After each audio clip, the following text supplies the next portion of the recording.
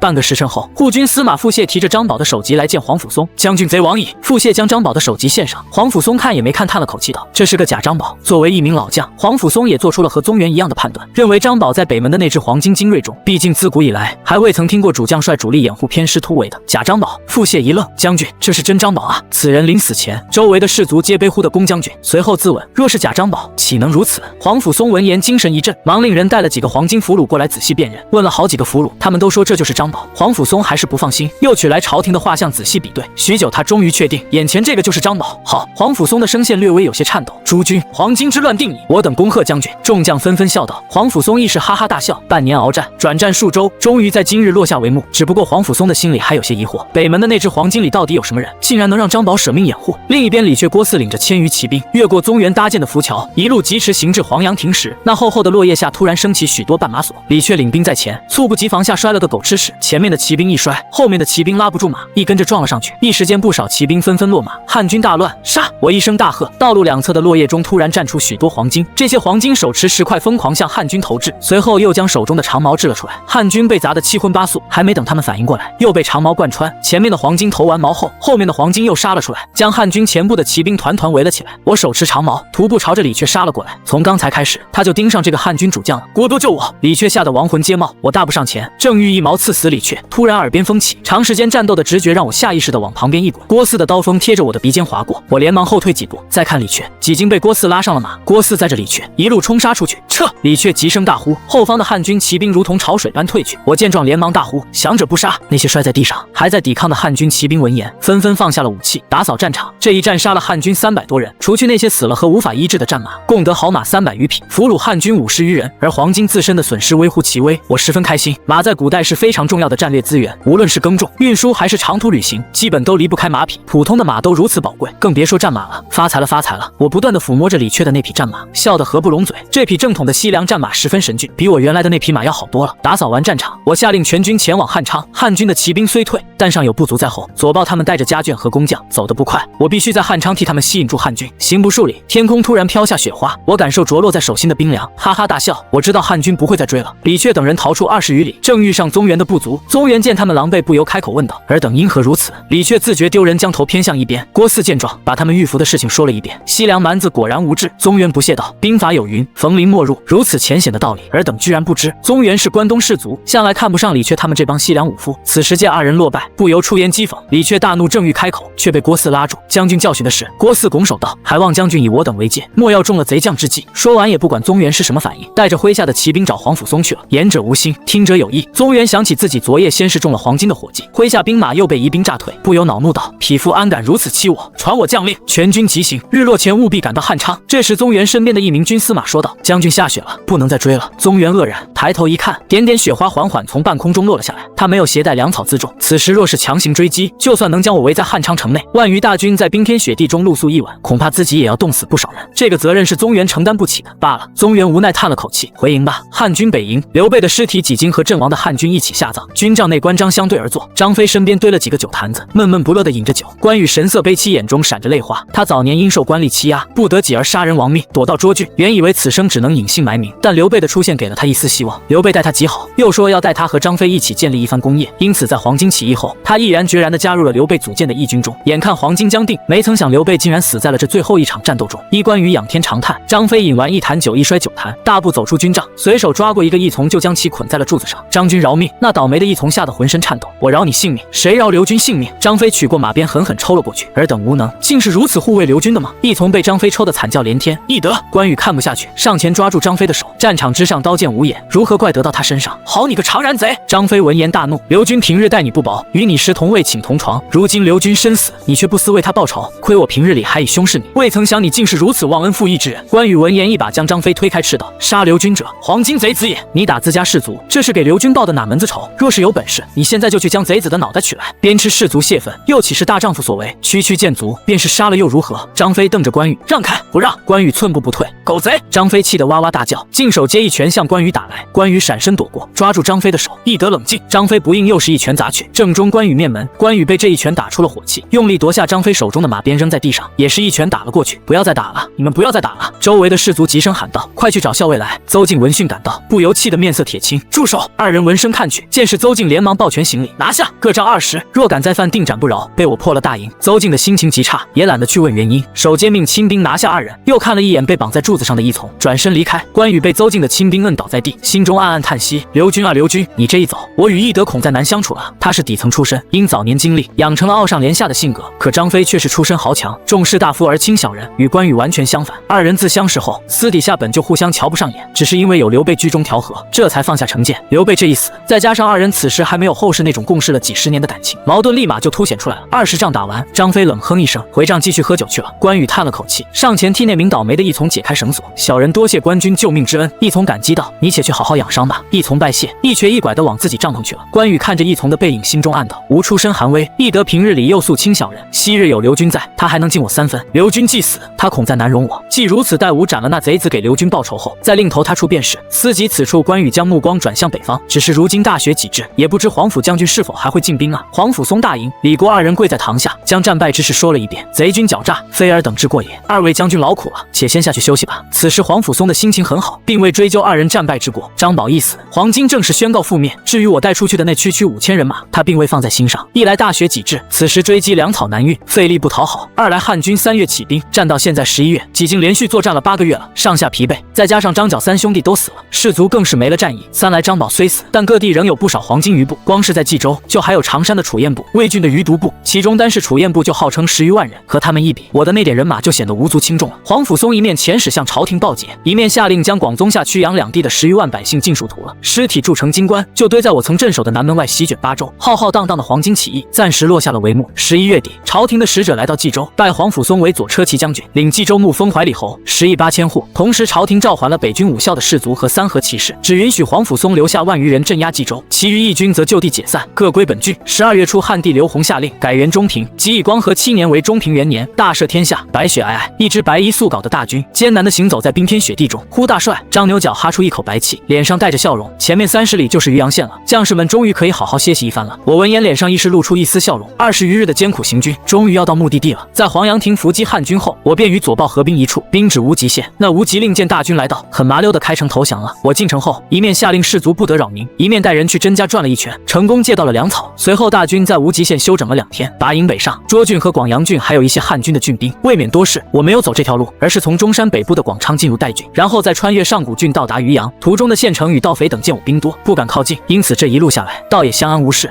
雪地中突然出现数骑，打马来到我面前，为首的斥候抱拳道：“大帅，前方有1里被屠了。”里是汉朝最基础的行政单位，等同于后世的村。我一惊，幽州地处边塞，民情复杂，不仅有鲜卑夫于高句丽等异族时常入境劫掠，境内还有乌桓这种少数民族为非作歹，再加上一些活不下去的百姓入山为匪，整个幽州可以说是一团乱麻。我这一路行来，光是被劫掠的村庄就遇到了10几个，但将整个村子都屠了的，我还是头一次遇到。斥候面露不忍之色，里中不见女子，尽是男尸，便是孩童亦未幸免。杀戮男子，劫掠妇女，这种事只有胡人会做。我闻言顿时面露杀气，对身边一员将领说道：“杨毅，你随我过去看看。”诺。杨毅是黄阳亭一战中被我俘虏的50余名西凉骑兵之一，我把这些俘虏按照籍贯分成若干组，组内若有1人逃跑，余者皆斩。汉时人们的乡土观念极重，和后世那种老乡见老乡背后打一枪完全不同。一个人出门在外，若是遇到了老乡，那就真的就如同遇到亲人一般，坑害同乡是要被世人唾骂的。就比如陈胜杀了千里迢迢前来投奔自己的老乡，即使他杀老乡的原因是刻于无知，但结果还是诸故人皆自隐去，由是无亲胜者，手下人全跑了，落得个众叛亲离的下场。因此这个方法可以很有效地防止这些西凉兵逃跑。接着我又对他们说，只要愿意为我效力，不仅所有人官升1级，军饷翻倍，并且在干满3年后还可以任他们自由离去。威兵势下，这些西凉兵纷纷表示愿意为我效力。于是我从自己的本部中挑选了200余人，与这些西凉兵一起组建了一支300人的骑兵，由左豹担任主将。杨毅原本在汉军中的职位是屯长，是这些俘虏中官职最高的，我将他升为屈侯，担任副将，负责训练这支骑兵。我领着100余骑兵，跟着斥候来到里中，各家房屋凌乱不堪，值钱的物件都被抢去，只留下一些不值钱的木盆陶碗碎在地上。大帅，这里还有个活的。一名士卒带着一个小男孩来到我面前，男孩大约10岁左右，破旧的布衣上沾满泥土，浑身颤抖，一脸惊恐地看着众人。你莫怕，我们是汉人。我见男孩衣着单薄，面黄肌瘦，下马将铠甲外的大氅脱下，罩在了男孩身上。李中之事可是胡人做的，或许是感受到了大氅带来的温暖。男孩颤抖烧纸用力点了点头。你可知他们有多少人？我问道。男孩摇摇头，磕磕巴巴地说道：我不知道，当时只听到一阵马蹄声，母亲舅舅把我藏起来了。这时杨毅策马过来抱拳道：大帅，里外的雪地上有马蹄印，从蹄印内的积雪来看，对方估摸着走了2刻钟左右，大约有60人，是否追击？这一路上遇上被劫掠的村庄，若是汉人贼匪干的，我一般会给予村民一些粮草，好让他们能熬过这个冬天。若是胡人干的，我往往会下令追击，对这些胡人赶尽杀绝。杨毅跟随我一路，早就摸清了我的脾气，故有此一问。当然追。我将男孩抱上马，对一名士卒说道：让张牛角带些人来，将这些百姓都葬了吧。士卒应诺，打马找张牛角去了。诸位，我上马高举手中长矛，随我一起杀虎狗去。众人大呼，黄金氏族都是贫苦出身，十分共情这些普通百姓胡人屠村的行为，让他们极为愤慨。